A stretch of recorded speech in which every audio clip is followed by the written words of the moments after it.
Tell your brain your plan and goal in words, and it gets bored and wants to go to sleep. But draw it a picture, and it will respond with much deeper interest and attention. Getting specific about the future you want to create will help you craft a stronger mental picture. As 2000 years ago, Aristotle described the process this way. First, have a definite, clear, practical ideal, a goal, an objective.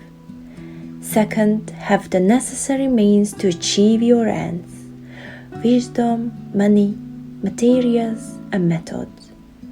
Third, adjust all your means to that end.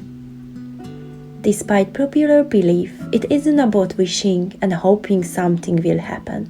That's a fantasy. But dream about it, envision how you will realistically do it or get it, and then make it happen. Before we can believe in a goal, we first must have an idea of what it looks like. To paraphrase the old say, we must see it before we can believe it.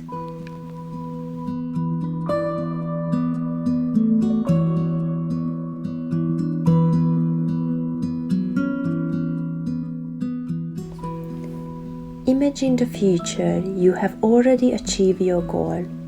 Hold a mental picture of it as if it were taking place right at the moment. Imagine the scene in as much detail as possible. Engage as many of the 5 senses as you can. Who are you with? Which emotions are you feeling right now? What are you wearing? Is there any smell? What do you hear? Look around. What is exactly in your environment? Practice at night or in the morning. Eliminate any doubts if they come to you. Repeat this practice often. Combine with meditation or an affirmation. Let's say, I am strong, I am healthy, or borrow it from the boxer Muhammad Ali, that I am the greatest. Visualization can be applied to a new language or any new word learning too, with great results. To build strong mental connections to the new information, the images must be very memorable, because ordinary things are too forgettable. You might not remember that 5 days ago what did you buy for breakfast, but you will remember for your first date or your first day at school or at work. As in 1993, Gambrel and Yevitz stated in their study, when students form pictures in their minds of what they read, they are better able to remember and understand words and texts.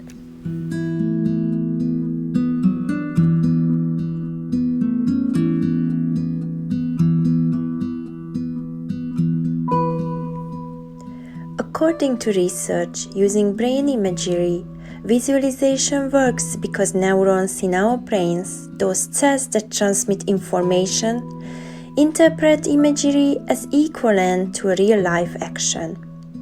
When we visualize an act, the brain generates an impulse that tells our neurons to perform the movement.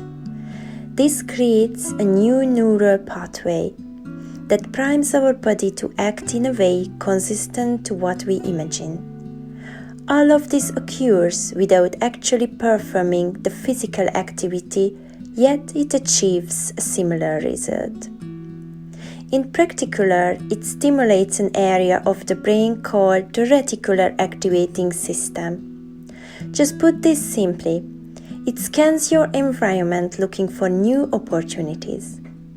It is a bundle of nerves at our brainstem that filters out unnecessary informations so the important stuff gets through.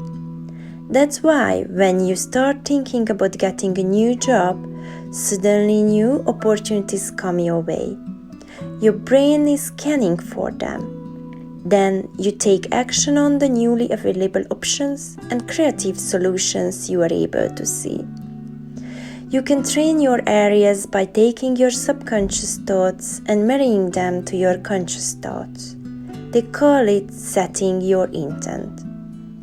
This basically means that if you focus hard on your goals, your areas will reveal the people, information, and opportunities that help you achieve them. But be careful, because in this case, if you focus on negative or bad, your areas will bring you them.